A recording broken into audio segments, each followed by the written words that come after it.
The broadcast is now starting. All attendees are in listen-only mode. Good afternoon and welcome to today's webinar, 6 Ways to Turn Your Technology into a Competitive Advantage Through Shared IT Services. Today we have the pleasure of hosting Selena Pizarro, Director of Information Services, as well as Todd Brandstetter, Chief Financial Officer of the Treatment Center of the Palm Beaches, along with our own President of Connections for Business, David Bennett. Before we get started, if you have any questions, please use the chat function as all participants are muted. We'll have an opportunity to ask questions of our speakers at the end of today's presentation. So first, let's take a brief look at the agenda for today's call. We'll start with a quick overview of shared IT services and then explore what we're calling the top 6 IT growth hacks and what they mean to companies like you that are looking at leveraging IT to grow their business. Last and most importantly, we'll hear from the Treatment Center and their story, how they've been applying shared IT services to grow their business. So first, what is shared IT services? Much like virtualization and cloud computing did for hardware and software, shared IT services provide access to top-of-the-line enterprise technology teams that align a company's technology to its goals so they can focus on their mission and what they do best, growing their business. It's known by many as MSPs, managed service providers, companies like Connections for Business. Let's look at the first hack number 1. And by the way, we have an ebook that goes with this presentation, so if you're interested in a copy, you can definitely request one. So hack number 1, don't think about it. IT is often viewed as a necessary evil and sometimes lacks strategy, budget, and resources to be truly effective. It is often very reactive versus proactive, which I'm sure our speakers will share about. It runs in a silo rather than aligning to business. Today, as I'm sure our speakers will agree, technology is at a crossroads and you can no longer grow a business or lead a market without aligned technology. Hack number 2, acting bigger. Large organizations have it made, right? They get to focus 100% of their efforts on growing their business. IT always works for them. It enables them to get there faster and more efficiently. Medium and small businesses tend to suffer about IT, and they're constrained by lack of resources. We recommend that you look at shared IT as an option. You can get support from trained experts with experience across hundreds of environments and thousands of customers. Hack number 3, keeping staff focused on their jobs. Many organizations don't have the want or need to employ internal IT staff. Inevitably, someone in the company lacks the qualifications or time to play IT support part on a weekly basis and put out fires. Every hour they spend on IT-related issues is an hour they're not focused on objectives they were hired to deliver. It is a silent productivity killer that consumes 5 to 10 hours per week on average. Hack number 4. When technology is not a core competency in your company, it will quietly and invisibly bleed your time and money if it's not managed effectively. Costs are reactive and pile up with every issue. We recommend decreasing IT costs through a fast, accountable, and affordable IT system, maximizing your ROI, rather than having technology costs become a money pit that offer little or no return to your company's success. You can free up those valuable dollars and apply them to your top-line growth. Hack number 5, resolve issues before they become problems. For most companies, outsourcing IT is the right option. How you go about doing that is key. Whether a traditional IT consultant or a break-fix option, you often get what you pay for. Would you trust your company's success to a reactive support model that never addresses your core issues and doesn't support your core objectives? We recommend aligning technology to your objectives that create a direct map between performance and success. Next, Hack number 6, and particularly in a business like the treatment center, a healthcare facility that must have compliant IT, you need to mitigate your risk. There's a lot of risk in business across the board, across all verticals. Downtime, audits, regulations. A lot of business managers know about these problems, and they put your business at risk when they're not managed proactively. Shared service partners allow you to reduce the risk through transparent service and support that is continuously available and completely visible, giving you the confidence that your business and customers are always protected, always compliant, and always secure. In summary, we're recommending shared IT services, and there's a lot of information on this slide. So why don't we get around to what we really came to talk about today, which is to hear the story from our folks at the treatment center. We've got 2 speakers today, and I'm going to give some brief bios, starting with Todd Brandstetter, who is the CFO. Back in November of 2007, a gentleman named Michael Chernick, the principal owner who is now passed, had a vision to create the best substance abuse facility in the country. He had been an owner and operator of 4 programs previously and wanted to take all this experience to the next level. He brought together the management team of Bill Russell, CEO, Todd Brandstetter, CFO, and Barry Laramie, facilities director, to join him as founders of the treatment center of the Palm Beaches. The treatment center opened on February 5th in 2009 after 1 year of planning and has been built into one of, if not the best, substance abuse facilities in the nation. Todd had owned his own tax and accounting practice for over 20 years and brought his expertise and insight to the treatment center to maximize their financial efficiency. I'm going to read Selena's bio in a bit, but why don't we start with you, Todd? Share with us, how did you come about discovering Connections for Business? Oh, well, thanks for that introduction. Yeah, interestingly enough, I knew an employee of Connections. His name is David Staples, and I knew I was opening a new company, and he said, "Hey, you got to come down and take a look at what we have to offer as far as computers." So I knew we needed a computer system and that.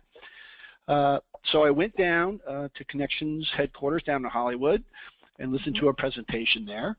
It was given by Jonathan Garber at the time, and it really sounded great. It was exactly what I was looking for, or what we were looking for at the treatment center.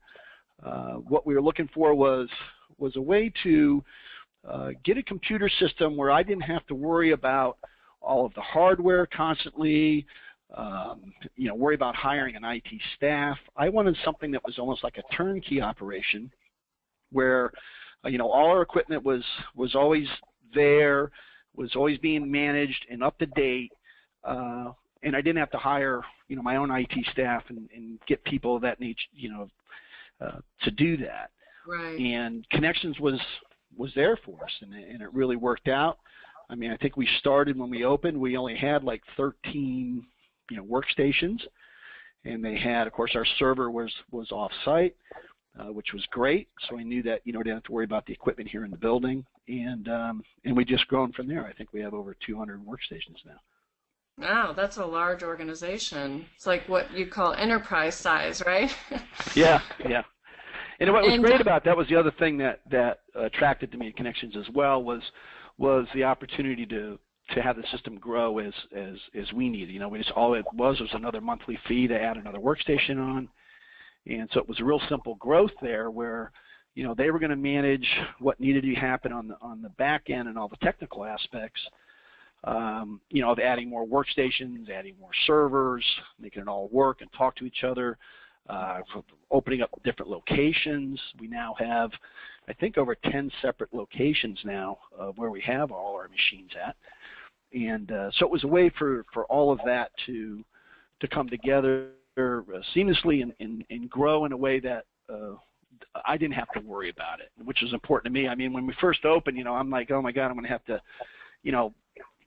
the little I do know about computers, I know enough to be dangerous. I was going to have to be the person that was going to have to fix a printer that went down, or I was going to have to be the person that, rebooted the server or something like that. But Connections really kind of took all that away from me, which was great. Right. You mean going into the server closet yourself? Yeah, exactly.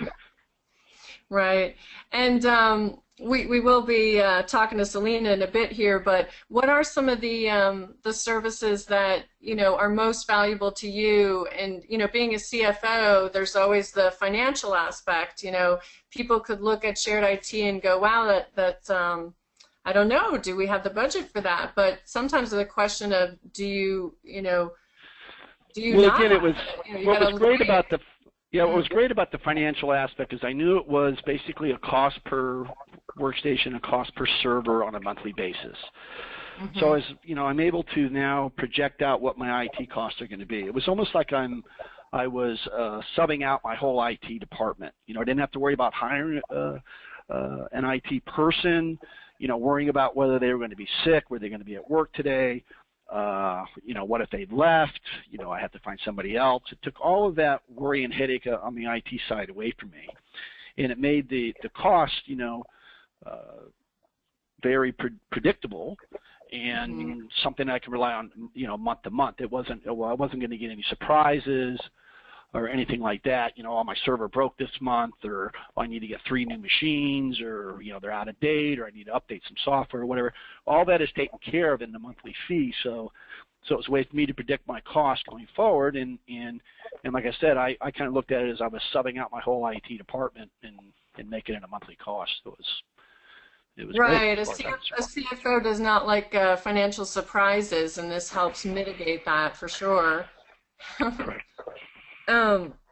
What are some of the other benefits in terms of keeping up with best practices? Well, that's another thing too, is that they're there for us for our security goes. It's a very important organization. I know Selena will definitely chime in on that.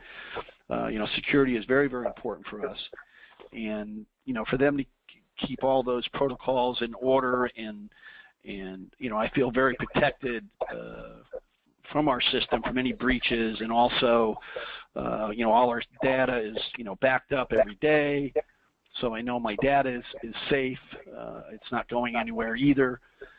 So those 2 things alone are hugely important to me. Mm-hmm. Mm-hmm. Well, that's terrific. Well, I'm going to pop a question over to Selena, but let me read her background. It's very impressive. Selena Pizarro joined the Treatment Center team in 2009 as Director of Information Services, and she's also since taken on the role of Compliance Officer for the organization. She manages the IT infrastructure, including the totally electronic integrated patient record system, which I understand is now mandatory, although I hear there's changes with that coming, and she balances security and accessibility while keeping the facility's IT on the cutting edge across the campus. Prior to joining Treatment Center, she held various director positions at South Florida-based psychiatric hospitals and behavioral health facilities. So she's just truly an ambassador in the field. And she's also a registered health information administrator and obtained a BS in Health Information Management from Florida International University, as well as an AS in Business from Indian River State College. So there was actually a couple more lines of bio, so you're obviously very experienced in your field, Selena. But tell us, what it's like from your perspective, from the IT side. We heard Todd from the financial side, but from your perspective, and you manage a team there as well, both Connections and your own team, what it's like on a day-to-day basis working with Connections. Thank you, Kat, for the introduction. On the day-to-day, my health information staff work directly with the on-site IT Connection staff.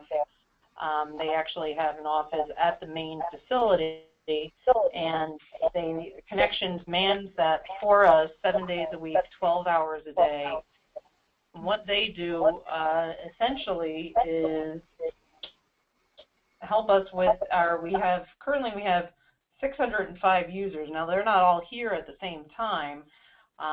However, through all of the locations, as Todd mentions, that we have, and we have the last count that I did was 285 deployed workstations. They go and actually walk the campus, all of the campuses, every day, and try to make contact with as many staff members as they can to be proactive and to just to get a feel for what's going on site, on the campuses, and just to assist users to be in a more proactive customer service approach. They interact with the staff on site and with my staff that work within Tier to manage all of the customer service needs that our very large staff have on a daily basis. So it has worked very well, and we can, be rest assured when everyone is at home and there's a change of shift here, that all of the new users coming into their night shift logging in are going to have on-site assistance if they need to, if they require that. And the feedback that we get from the employees of all of the locations is overwhelmingly applauded to the IT staff. Everybody's very friendly, and they know most people by first name, and they've been very well acclimated, even though we don't have the same people all of the time, because it is 7 days a week, 12-hour shifts. So they rotate the staff. Everyone has been very well, I guess, adjusted to our various facilities and locations, and familiar with everyone, which that took some time, but has been very well accepted over the past year since we've made the transition to on-site staffing. It makes my job a whole lot easier, that much I know. Yeah. Right. Yeah, it sounds like pretty much they're a seamless part of the team. The folks at Connections fit in beautifully, and are, for all intents and purposes, treatment center folks, very aware of all the systems there, and like you said, taking a 24-hour inventory of everything, of which there's a lot to inventory, a lot of facilities, a lot of systems, and you're able to keep visibility to all that activity. Yes, we do that using ConnectWise, using the ticket system that Connections uses. We've actually customized our own ConnectWise board so that our end users have the ability to, via email, create a ticket for any of the issues that they might have. My staff then will assign it to the appropriate team, Connections being getting assigned a good amount of those tickets, and from there can respond back directly to the end user to assist them in whatever their situation might arise where they are unable to perform a function at that given time, whether it be their because Connections doesn't just manage our computers, they assist in managing our vendors that have to do with our phones and cameras and copiers. So pretty much everything that's plugged into the network. Terrific. That's great. Well, David, did you have anything you wanted to add, what it's been like as a vendor working with the treatment center?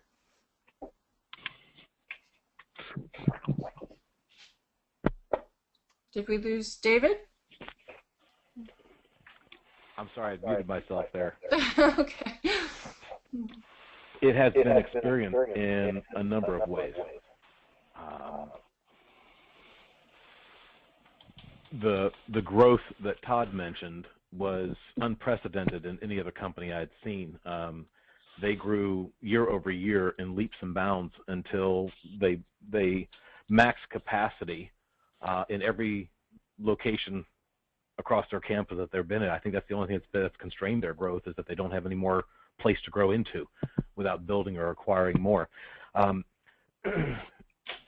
It's been wonderful to see how we could deliver on that scalable dream, that scalable vision that had been established early on. I know when we first met with Todd and the team, our recommendation was keep every dollar you have and spend it to market and grow the company. Don't spend it on capital investment. And I remember looking at Todd across that conference room table, and it was like a light bulb went on with all of us. And that is exactly it. Now, they took that, and they really did awesome with it.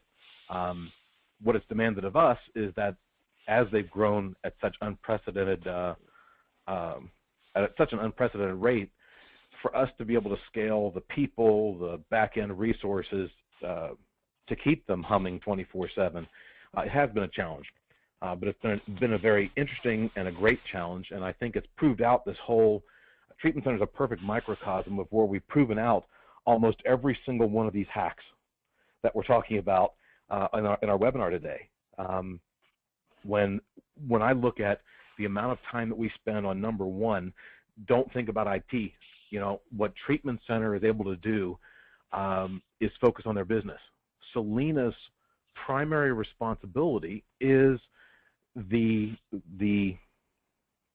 EMR, the electronic medical records applications usage, and how to pull data out of that to drive their business, tailoring that application to serve their clients and their staff. They don't have to think about all the IT infrastructure. They just don't. They're able to drop that into our hands. Clearly, hack number two in acting bigger. Todd was right. 13 machines. I looked it up. That was the starting count. And today they're well over 200. They're almost at 300 machines. They have grown, and they have had that same large enterprise experience even when they were small. And clear with the number three of having people focused on their jobs, we have seen as we both of our firms have matured together in this partnership, in this relationship, they've asked things of us that have stretched us and how we could better serve them. And part of that went to the point where we have, Selena mentioned, staff on site. We had never done that with a customer before. They asked that of us a year or so ago, and we did station people on site, as Selena said, 12-hour shifts, 7 hours a day, 7 days a week. That was, again, another change for us, but it was needed to be able to serve them and their user base and allow them to stay focused on their job instead of other things that were popping up. So bottom line, they've been a perfect, with this aggressive growth, with just the view of a partner, not a vendor, but a true partner. We have had this fantastic luxury together to work together, have some celebrations together periodically, but a lot of work together. And while it's been trying and stressful at times, it's also been exhilarating to see what we've been able to accomplish. And I'm looking forward to the next 5 years together. Amen. Fantastic. Well, thank you today to our speakers, Todd, Selena, and Dave, for joining and sharing with us about their experiences. I'd like to briefly open it up to anyone in our audience who has questions. And we did have one coming in during the presentation. Not sure who to ask this of. Currently, we have a lot of different vendors that cover us for different aspects of our IT. If we were to consolidate all this into one vendor, how hard would the transition be? Maybe this is one for both Dave and Todd, starting with Todd. Well, I know, like David said before, we had, last year we needed some people to come on site, and what we asked Connections to do for us as well was to, oversee our other vendors. We have we had a printing vendor, we have a telephone vendor for our telephone system, and we kind of rolled that all under Connections umbrella. So because they knew the technical aspects of our system and knew how these other things would integrate into that. So we kind of put them as our point person, I guess you could call it, to talk to these other vendors because they knew exactly what we needed as far as connections, equipment, different services that would work with our system. So for us, it was really great to have them, oversee everything. It made it, like I said, just made it much easier for us, and we knew it gave us one person that we had to go to if we had a problem with something. We knew, all right, well, let's talk to Connections, and they would take it from there. Unmuted. Okay, terrific. Thank you. And this one I think is for Dave. We currently have an IT manager that oversees everything. How hard would it be to incorporate Connections to work with our folks?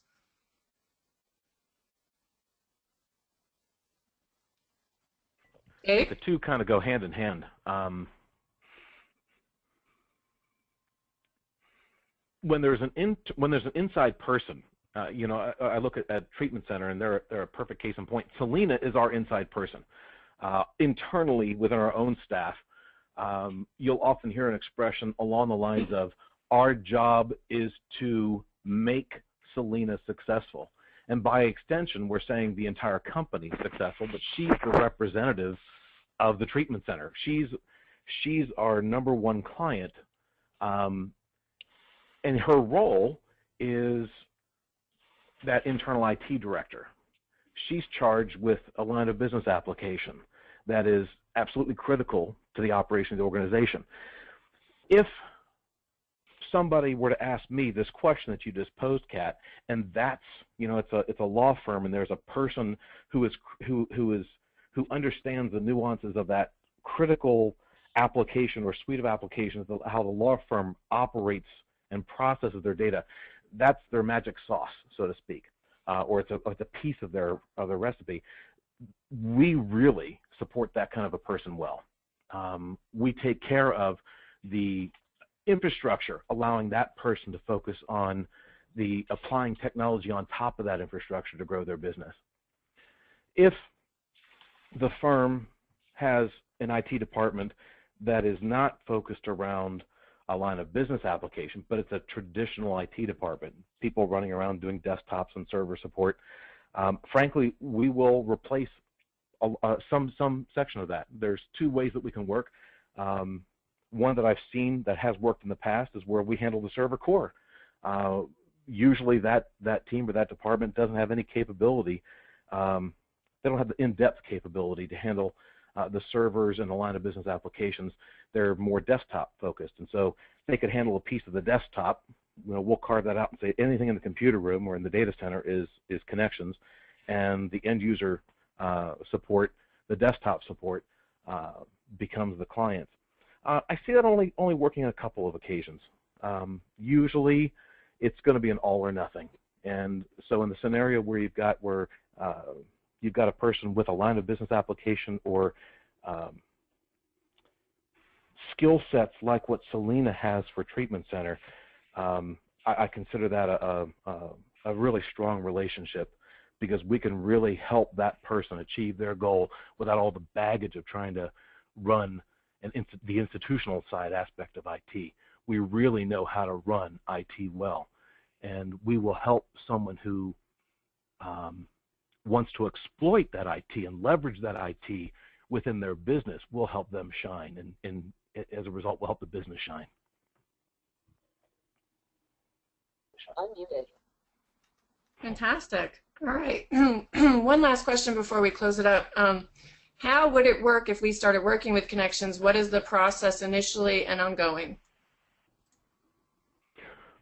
Oh, that's a good question. It'll start with us doing an assessment of the environment. We have to understand where they are now in comparison to our best practices. Like any assessment, that ends up defining a gap. That gap will define as, you know, here's what we need to do. We need to replace these servers. We need to update these workstations. We need to, whatever those gap pieces are, we'll define those, and that becomes a remediation plan. We'll implement that remediation plan to bring them up to a base level of best practice, and then we will assume ongoing support for them. The ongoing support is once we're managing a stable, healthy environment. At that point, we will still find and uncover things that are going on. We're going to find more nuance. You know, what we know a year after working with somebody is a lot more than what we knew in the first week. So after a short period of time, we will have a very good grip on the nuances of supporting that a customer, and we'll go into an ongoing maintenance. Right now, that maintenance is, let's say it's 50-50. Some customers it's 40-60 or some variation on a thing, but 50-50. 50% of the work that we do for our customers is proactive. It's behind the scenes. They don't see it. This is actually our last hack where we talked about, fixing problems before they become a problem. It's stuff that we're doing behind the scenes, checking systems integrities, performing maintenance on something before it actually breaks. The other 50% is the typical support that people would think of when they think of help desk. Help, I have a problem, can you help me fix it? And whether we're doing that support over the phone or we dispatch on site, our preference and the way we work with people is let us decide how to serve you best, whether we go on site or we do it remotely. Our goal is to do it as fast as possible to get you back up and running. We don't charge differently, or we don't really like to have anything that gets nickel and dimey. We just want to support you. And to that end, the way it works is we're on a monthly retainer, or a monthly, best way to put it would be like a paycheck. It's a fixed monthly cost, and as Todd pointed out before, the only variables there are if you grow or shrink, then our check will grow or shrink. But otherwise, it's a fixed monthly cost, so it's predictable. And we just serve you on both proactive and reactive to keep your systems up and running so you can focus on the business. Well, thank you. Thank you again to Dave, and especially Todd and Selena and the Treatment Center for sharing their story today. We hope that everyone enjoyed the presentation and learned more about shared services and how it can help your organization overcome the 6 hacks. And without any further ado, I think we'll wrap it up. We hope that everyone has a great day. Thank you very much. Thanks, everyone. Thank you. Thank you.